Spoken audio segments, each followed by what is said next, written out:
The best things in life are free. Sabi lang nila yon. Dahil sa panahon ngayon, wala na yatang libre. Maging ang tubig o hangin pa, kailangan ng bilhin.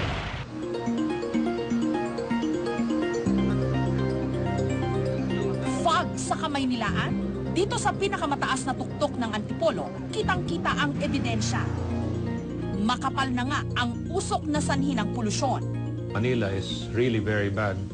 In fact, we are classified as one of the top 5 or top 10, if I'm not mistaken, most polluted cities in the world. Hindi na sariwa ang hangin. Ito ang dahilan kung bakit maging ang oxygen for sale na rin. Minsan nang nauso ang oxygen bar sa mga gimikan. Bukod sa malinis na hangin, nakakababaraw ito ng tama ng alak. Pero may kamahalan ng presyo, kaya't agad itong naglaho.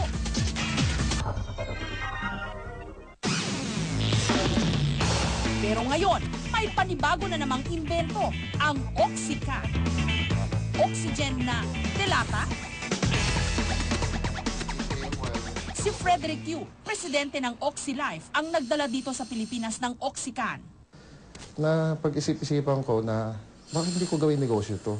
Pinagtatawanan pa ako noon eh. Sabi sa'yo, ano yun, hangin? Ilalagay mo sa lata?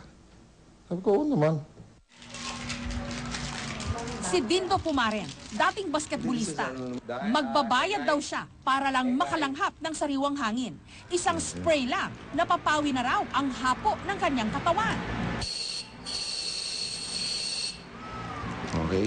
Kunyari puyat ako, minsan gusto kong makatulog, pagod ako, gaganon lang 2 to 5 seconds, medyo nakaka-recover agad-agad mabilis.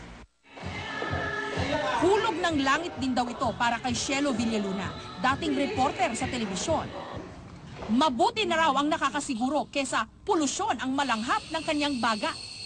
It actually gives me that surge of energy. I don't use this for medicinal purposes, not at all. Pero ginagamit ko ito for relaxation.